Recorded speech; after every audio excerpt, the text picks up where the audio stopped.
Hey guys, welcome to Saturday's session. So to get started, we're going to do 2 minutes of general cardio to get you warm, and then you're going to do 20 arm circles. That's 10 forwards and 10 backwards. After do that, we'll do 10 plank into downward dogs, 20 plank shoulder taps, and then 20 step-ups onto a couch, a chair, the second set of stairs on a set of stairs in your house, or you could just do some air squats if that's all you've got the option for. So we're going to carry on from our handstand shoulder tap session that we did previously and work on those some more. So we're going to do 6 rounds of 25 seconds of work and then 50 seconds of rest.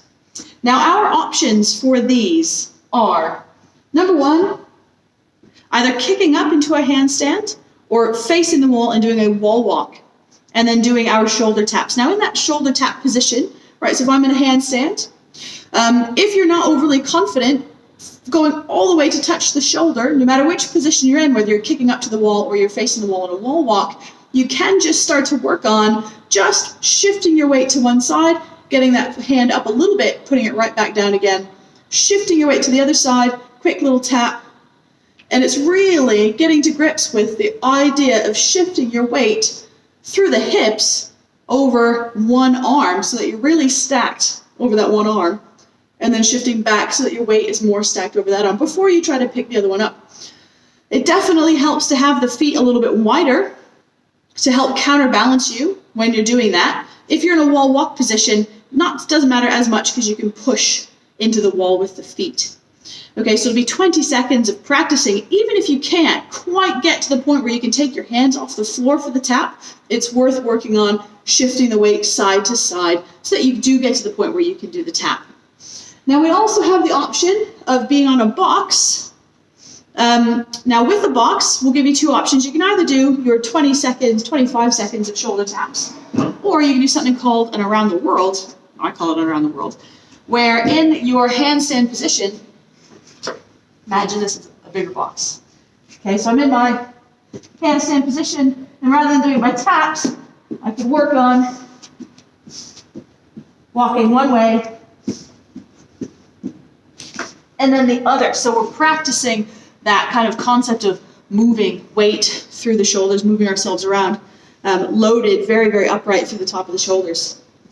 And then if that's not an option, then we have our good old trusted pike shoulder taps, where we're in our pike position, tapping like that.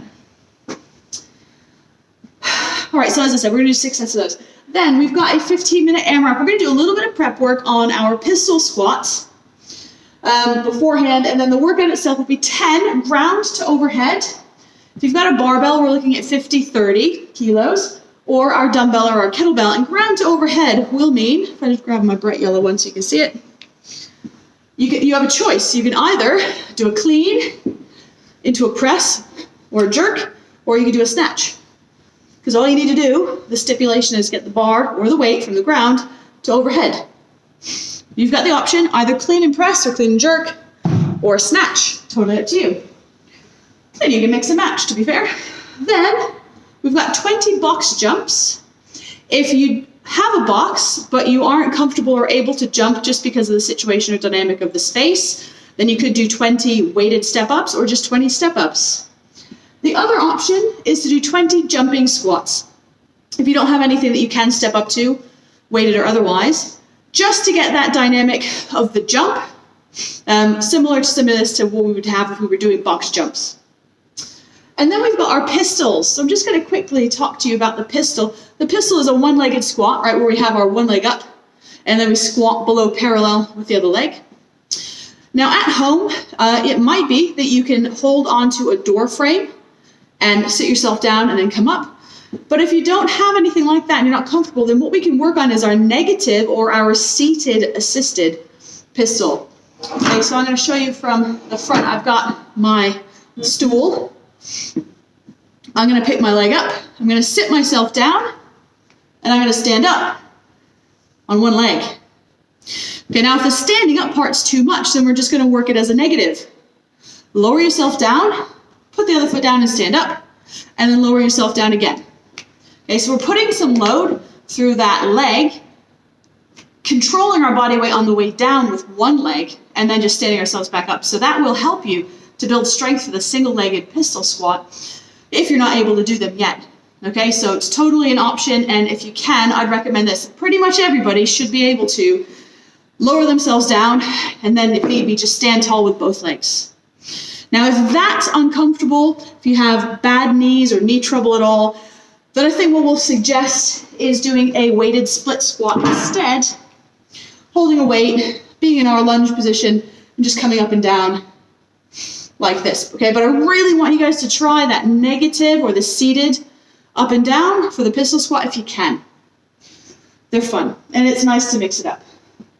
All right, so that'll be a 15-minute AMRAP, cycling through those 3 movements, 10 ground to overhead, 20 box jumps, or our options we just went through, and 10 pistols, or any variation of the pistol that we've just gone through. All right, so if you guys have any questions, make sure you ask us in advance. Otherwise, see you on Zoom.